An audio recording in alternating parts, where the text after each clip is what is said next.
ঘুমন্ত রাজকুমারী। রূপকথা সাধারণত সেলিব্রেশন দিয়ে শেষ হয়। এই গল্পটা এভাবে শুরু হলো। বসন্তের উষ্ণ দক্ষিণ দেশের এক রানী উত্তরের শীতকালীন পাহাড়ের এক রাজাকে বিয়ে করেছেন। চারিদিকে হাসি আর খুশির সমারোহ। কিন্তু গরম মাসগুলো যত এগোতে লাগলো, ঠান্ডা মরশুম আসতে লাগলো। রানী উত্তরের প্রচণ্ড শীতে অভ্যস্ত ছিলেন না। বাইরে বরফ পড়ছে আমার প্রিয়। আমি দেখতে পাচ্ছি সেটা। চলো চলো আইস স্কেটিং করি, এবং পরে হয়তো। প্রিয়, আমি শুধু এখন কম্বল জড়িয়ে থাকতে চাই। কিন্তু শীতকাল তো হলো মজা করার সময়।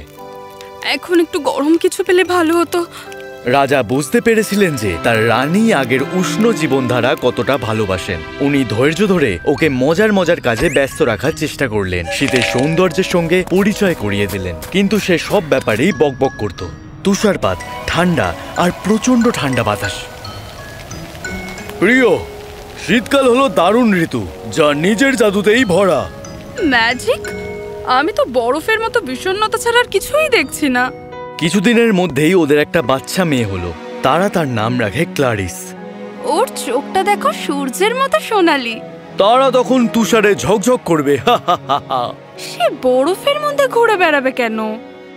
আচ্ছা, আমাদের রাজ্য শীতের জন্যই বিখ্যাত। আমাদের ছোট্ট তুষার রাজকন্যা। তুষার রাজকন্যা? দেখবে ও সূর্যকে কত ভালোবাসবে। এখন শীতের আত্মা রাজকন্যার জন্মের কথা জেনে গেছে।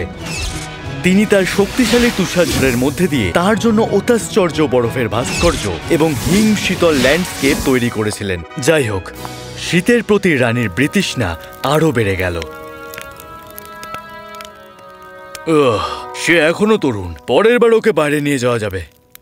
ক্লারিস এরকম ভয়ঙ্কর মরশুম পছন্দ করে না। তার শীতের অভিজ্ঞতা অর্জনের সুযোগ এখনো হয়নি।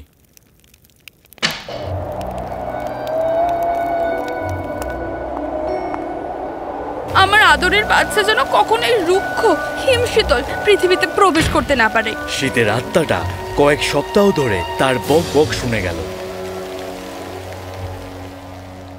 উফ, শীত কবে শেষ হবে? মহামান্য ড্যাফোডিল, তুমি এখানে কেন? ড্যাফোডিল হলো দক্ষিণ থেকে আসা একটা বসন্ত পরী। সে রানীর সঙ্গে দেখা করতে এসেছিল। রানী, তোমার কথা শীতের আত্মাকে রাগান্বিত করেছে। তাতে আমি কি করব? সে খুব একটা ক্ষমাশীল নয়। শীতের সৌন্দর্যের প্রশংসা করতে হবে, দেরি হবার আগেই। ক্লারিসের জন্য চমকে ওঠে। উদ্বিগ্ন হয়ে সে চেঞ্জ করার সিদ্ধান্ত নিল। আমি খুব খুশি যে তুমি শীতকে একটা সুযোগ দিচ্ছ। এটা খুব সুন্দর না? ঠান্ডা লাগছে, মানে হ্যাঁ, খুব সুন্দর। ক্লারিস বরফকে ভালোবাসে।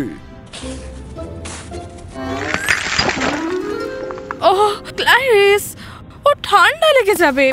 উত্তরাঞ্চলের মানুষদের ঠান্ডা লাগে না। ক্লারিস হয়তো সে এখানে জন্মাতে পারে, কিন্তু উষ্ণতা পছন্দ করে। কিন্তু প্রিয়, এই দেশের প্রচন্ড ঠান্ডা সে কখনোই পছন্দ করবে না, আর আমিও না।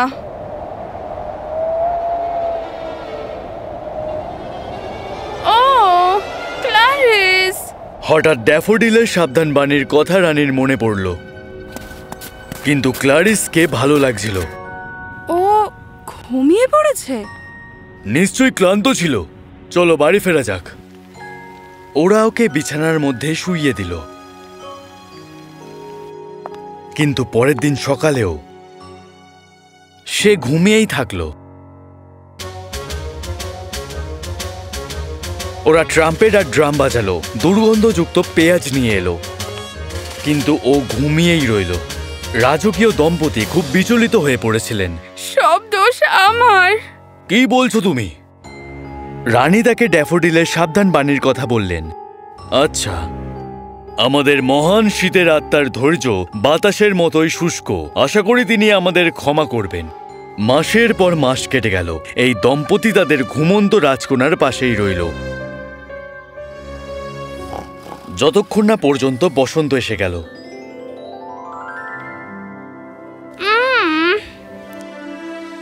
মা, বাবা। ক্লারিস! ক্লারিস! ক্লারিস জেগে উঠেছিল। তার বাবা মার আনন্দের ঠিকানা ছিল না। ও আমার ছোট্ট সোনা, আমি কথা দিচ্ছি এরকম আর কখনো করব না।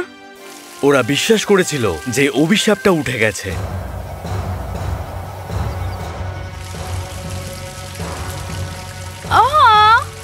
এটা কি? এটা তুষার। কি সুন্দর! সোনা, ক্লারিস! না, ক্লারিস! না, এর মানে কি? প্রত্যেকটা শীতে ও কি ঘুমিয়ে পড়বে? আর তাই বছরের পর বছর ধরে প্রত্যেক শীত ক্লারিসকে গভীর ঘুমে আচ্ছন্ন করে রাখত। আর বসন্ত এলেই ও জেগে উঠত। রানী শীতের আত্মাকে প্রশমিত করার চেষ্টা করলেন আর রাজা ওকে খুঁজতে লাগলেন, কিন্তু কিছুতেই কাজ হলো না। এইভাবে ও বড় হয়ে গেছে কিন্তু কখনোই শীতের সাক্ষী হয়নি। মা, বাবা, আমি শীত নিয়ে কি সুন্দর স্বপ্ন দেখলাম। শীতকাল? বইতে ঠিক যেমন ছবি রয়েছে, খুব চেনা চেনা লাগছিল, প্রায় স্মৃতির মতো। আমি বুঝেছি, কিন্তু আমাদের রাজ্যে তো বহু বছর ধরে শীত আসেনি, তাই না? ক্লারিস এই অভিশাপের কথা জানতো না, কারণ ওর বাবা মা এটা গোপন রেখেছিল। এক বছর রানী ঠিক করলেন যে ক্লারিসের জন্মদিন সাউদার্ন রাজ্যে পালন করবেন। ওর চারপাশে বসন্তের পরীরা ঘুরে বেড়াচ্ছে। ও একজন বন্ধুও বানিয়েছে, তার নাম প্রিন্স হিথ। কয়েক সপ্তাহ পর রানী বুঝতে পারলেন এটা। এই বাড়ি ফেরার সময় বোধহয় এই শীতকালই। কি? কিন্তু ক্লারিস তো এখনো জেগে আছে, তাহলে কি এর কারণ? শীত আসেনি এখনো। আমি গত বছর আপনার রাজ্যে গিয়েছিলাম। উত্তরের শীতকাল চমৎকার ছিল। শীত? গত বছরে? হ্যাঁ, আমি স্নোবোর্ডিং, আইস স্কেটিং এবং... কিন্তু আমাদের ওখানে শীত তো আসে না। মা, বাবা, হিত আমাকে বললো উত্তরের শীতের কথা। ও, ঠিক এই বিষয়ে কথা বলতে চেয়েছিলাম। মহামান্য, শীতের আত্মা খুব রেগে আছে আপনি ক্লারিসকে এখানে এনেছেন বলে। ড্যাফোডিল, দাঁড়াও। সে এখন প্রতারিত বোধ করছে ক্লারিসের অভিশাপ কাজ করছে না বলে। ড্যাফোডিল, অভিশাপ? কি বিষয়ে কথা বলছো? রাজা আর রানী এখন আর কোনো উপায় নেই, সত্যিটা প্রকাশ করলেন। তোমরা আমাকে এগুলো বলোনি কেন? আমি জানাতে চাইনি, কারণ জানলে তুমি আমাকে ঘৃণা করতে। মা, এটা যদি আমাকে উদ্বিগ্ন করে তবে আমার জানার অধিকার রয়েছে। আমি তোমাকে ঘৃণা করব না। আমরা অভিশাপ ভাঙার চেষ্টা করেছি কিন্তু কিছুই কাজে দেয়নি। একবার তোমার দক্ষিণ এবং একবার তোমার উত্তরে থাকা উচিত, যাতে শীতের সাথে তোমার মুখোমুখি হতে না হয়। কিন্তু তারপর আমি চিরকাল এইভাবে দৌড়াতে থাকবো এবং আমি শীতের বিস্ময়কর অভিজ্ঞতা অর্জন করতে চাই। আমাকে অবশ্যই গিয়ে শীতের রাতের মুখোমুখি হতে হবে। কি? একা? আচ্ছা, আমি তোমার সাথে যাব। কিন্তু তুমি তো সাথে সাথেই ঘুমিয়ে পড়বে। হয়তো আমরা সাহায্য করতে পারবো। পরীরা তাদের জাদু দিয়ে ক্লারিসকে ঘিরে ফেলেছে। আমাদের শক্তি আপনাকে ঘুমিয়ে পড়া থেকে রক্ষা করবে, তবে আপনার ইচ্ছা শক্তিকে অবশ্যই শক্তিশালী হতে হবে। রাজকীয় দম্পতি একটু দ্বিধায় ছিলেন, কিন্তু ওরা জানতেন না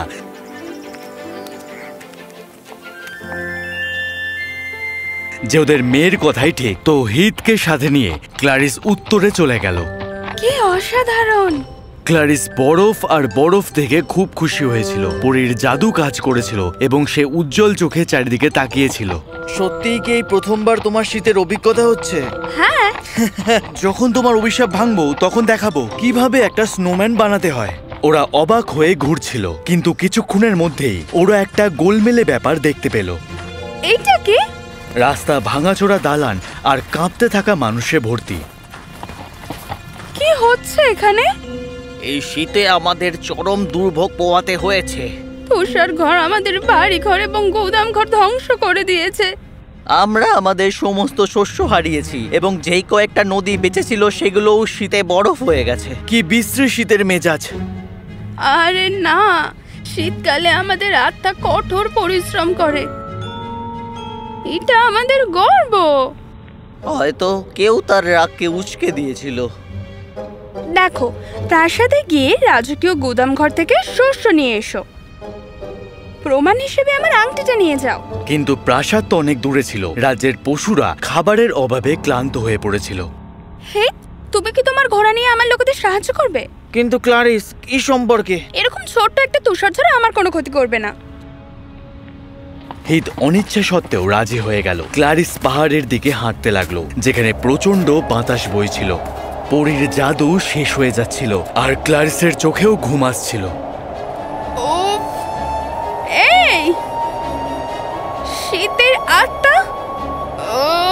বাতাস ওকে পিছিয়ে দিলেও ও দাঁড়িয়ে রইল। আমার সাথে দেখা করার আদেশ দিচ্ছি তোমায়। আমাকে কে আদেশ দিল? আমি ক্ল্যারিস, উত্তরের রাজ্যের রাজকন্যা।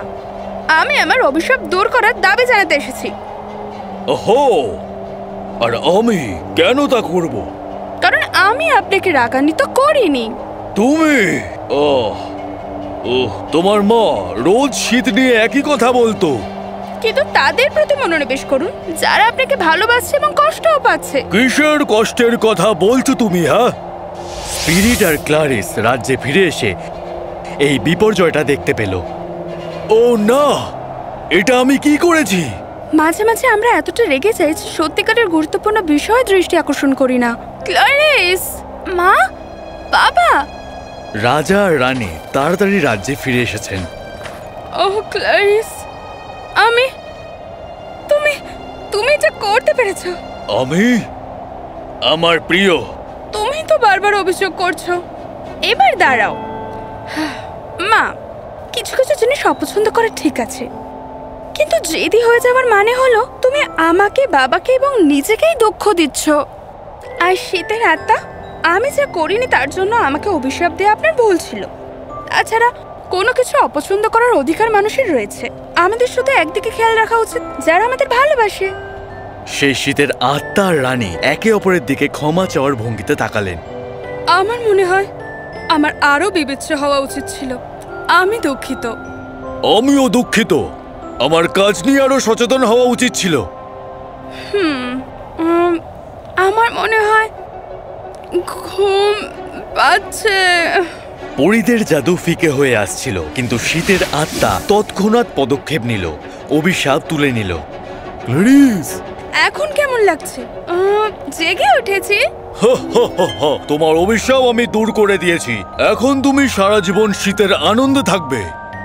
এখন আমাকে জনগণের পাশে দাঁড়াতে হবে। বিদায় ক্লারিস, উত্তর রাজ্যের রাজকন্যা।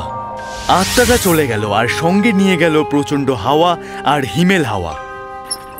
রাজপরিবার প্রাসাদে ফিরে আসে এবং পথে তারা দেখল সৈন্যরা লোকেদের সাহায্য করছে। বাহ, আমাদের সৈন্যরা কোনো নির্দেশ ছাড়াই সাহায্য করছে। আসলে ওরা যখন প্যালেসে পৌঁছালো, ওরা দেখল হিত সব সামলাচ্ছে। যে বাড়িগুলো মেরামত করা দরকার সেখানে এগুলো দান করো। ও ক্লারিস, তুমি?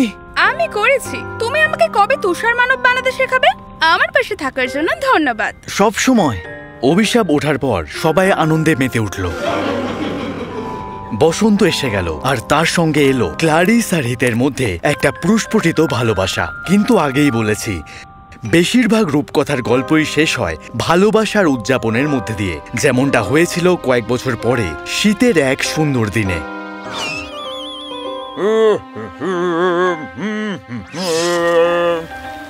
এই রাজ্যে শান্তি আর সম্প্রীতি ফিরে এসেছে, যেহেতু ঠান্ডা হৃদয় আর তিক্ত বকবকের ওপর ভালোবাসার জয় হয়েছে।